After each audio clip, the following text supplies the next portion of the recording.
আল্লাহ রাব্বুল আলামিন নবীর উপর কোরআন নাযিল করেছেন। নবী আমার কোরআন পাওয়ার পর মানুষের ধারে ধারে গিয়ে কোরআনের দাওয়াত দেয়, ইসলামের দাওয়াত দেয়, কোরআনের কথাগুলো মানুষের সামনে প্রচার করে। আবু জাহেলের মাথা বড় গরম, যেইভাবে আব্দুল্লাহর ছেলে মুহাম্মদ কোরআনের দাওয়াত দেয়, ইসলামের দাওয়াত দেয়, আর তার কথাগুলো মানুষ শুনে সমস্ত মানুষ আমাদের দল থেকে ডিভাইডেড হয়ে কালিমা পড়ে মুসলমান হয়ে যায়। কি করা যায়? এইভাবে চলতে দেওয়া যায় না।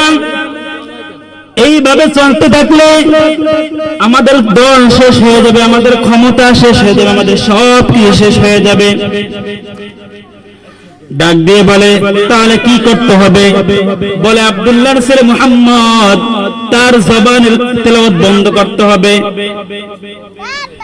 তার জবানের তেলাওয়াত বন্ধ, কোরআনের আওয়াজ বন্ধ করতে হবে, ইসলামের কথাগুলো বন্ধ করতে হবে। আর যদি এইগুলো তুমি বন্ধ করতে পারো তাহলে একটা পর্যায়ে যাইতে হবে। আবু জাহেল ডাক দিয়ে বলে, হে মুহাম্মদ, তুমি যে কোরআনের দাওয়াত দাও, ইসলামের দাওয়াত দাও, এই মক্কার জমিনে কোরআনের দাওয়াত দেওয়া যাবে না, ইসলামের দাওয়াত দেওয়া যাবে না। আল্লাহর নবী ডাক দিয়ে বলে, হে চাচা আবু জাহেল, আমি কেন এই মক্কার জমিনে কোরআনের দাওয়াত দিতে পারবো না, ইসলামের দাওয়াত দিতে পারবো না?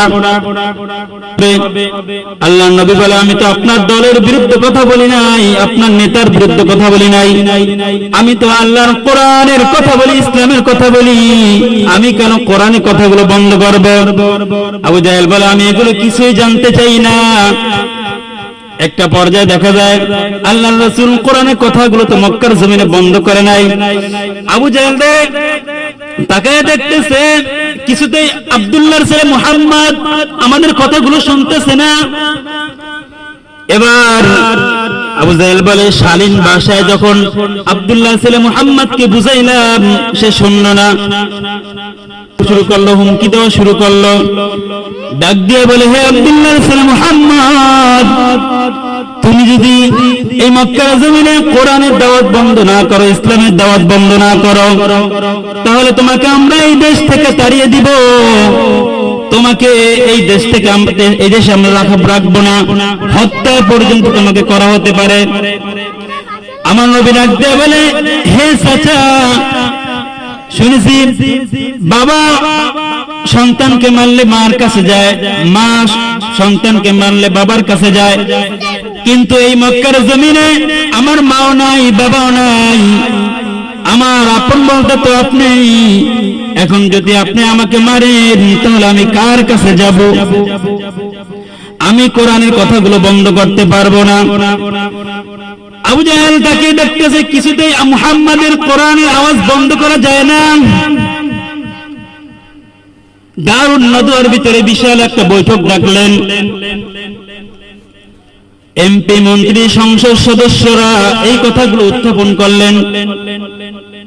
আবু জাহেল ডাক দিয়ে বলে, হে মানুষেরা শোনো, আব্দুল্লাহর ছেলে মুহাম্মদ যেইভাবে কোরআনের দাওয়াতগুলো মানুষের সামনে প্রচার করে, এইভাবে চলতে থাকলে আমাদের ক্ষমতা শেষ হয়ে যাবে, আমাদের দল শেষ হয়ে যাবে, আমাদের ক্ষমতার চেয়ার শেষ হয়ে যাবে। কি করা যায়? বলে, একটা বিশাল একটা কনফারেন্সের ব্যবস্থা করো, বিশাল একটা সেটিয়াল ময়দান, মুলক ইয়ামান থেকে একজন জামাত নামের একজন জাদুকরকে ভাড়া করা হয়। বলে, তোমাদের মুহাম্মদকে ডেকে আনো।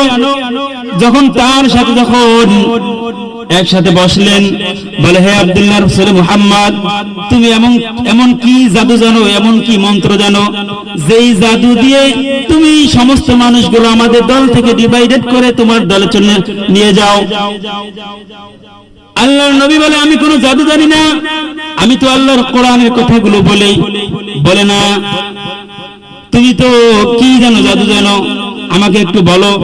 আল্লাহর নবী যখন তেলাওয়াত শুরু করলেন, সমস্ত মানুষ তাকিয়ে রয়েছেন, জাদুকরও তাকিয়ে রয়েছেন। জাদুকর বললেন, হে মুহাম্মদ, তুমি এমন কি তেলাওয়াত করলা? নিশ্চয়ই এরা দুনিয়ার কোন মানুষের কিতাব নয়, দুনিয়ার কোন মানুষের কোন মন্ত্র বানানো না, এটা নিশ্চয়ই আল্লাহ রাব্বুল আলামিনের কোরআন। আমার বিশ্বাস হয়েছে এই যে আবু জাহেল আমাকে ভাড়া করে এনেছে, আমি এই টাকা পয়সা কিছুই চাই না। আমার বিশ্বাস এই কোরআন তেলাওয়াত নিশ্চয়ই আল্লাহ রাব্বুল আলামিনের হবে। আমি আর দেরি করলাম না, তোমার হাতে হাত রেখে কালেমা পড়ে মুসলমান হয়ে গেলাম। সুবহানাল্লাহ।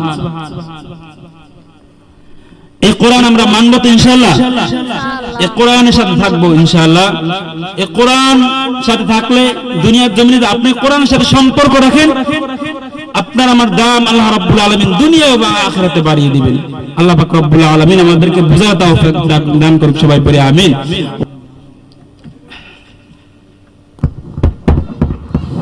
আলহামদুলিল্লাহ, আমরা হাফেজ আবু হানিফ সাহেবের মুখ থেকে অত্যন্ত গুরুত্বপূর্ণ কতগুলি কথা শুনলাম। যে কথাগুলি প্রধান কথা হচ্ছে কোরআনের গিলাফ, কোরআনের রেহা।